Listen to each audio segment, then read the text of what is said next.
रात का सन्नाटा चारों ओर फैला हुआ था। ट्रक हाईवे पूरा सुनसान था। चारों ओर ठंड से हाड़ कपा देने वाली ठंड चल रही थी। हाईवे के चारों ओर घना जंगल था। उसी हाईवे पर एक मर्सिडीज दौड़ रही थी। उसमें 3 लोग सवार थे, राहुल, निधि और उनकी 10 साल की बेटी तानिया। राहुल अपने दोस्त सैफ के घर ईद की पार्टी में शामिल होने के लिए गया था और पार्टी करके घर लौट रहा था। निधि ने मुस्कुराकर ड्राइव करते हुए राहुल से कहा, कुछ भी कहो राहुल, आज तो ईद की पार्टी में मजा आ गया। हाँ, मेरा दोस्त बहुत ही बिंदास और हंसी मजाक करने वाला व्यक्ति है।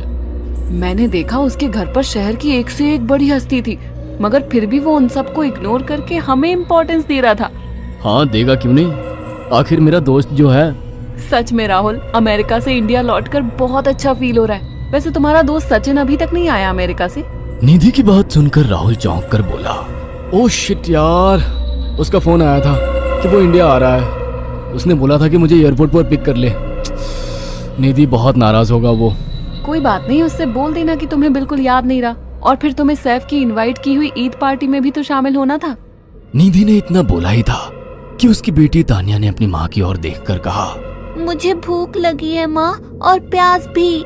तानिया की बात पर निधि ने बुरा सा मुंह बनाकर उसकी ओर देखकर कहा, पार्टी में तो इतना खाया था तुमने, फिर भी भूख लगी है?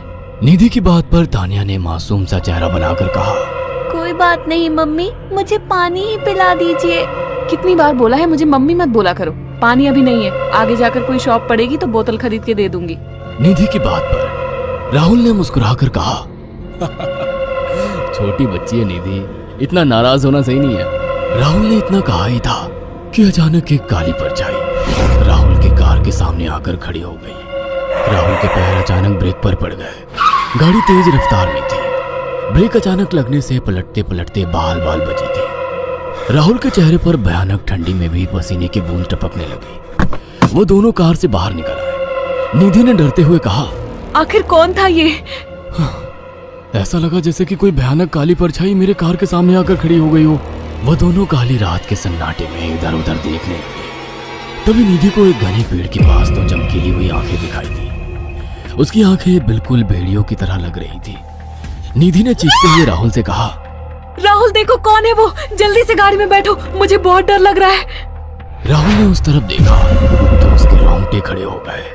वो दोनों गाड़ी के अंदर बैठने ही वाले थे कि अचानक एक अजीब सा चेहरा वाला भयानक सा आदमी बिजली की रफ्तार से उनके सामने आकर खड़ा हो गया। राहुल ने देखा कि उसका चेहरा बिल्कुल सड़ा हुआ था।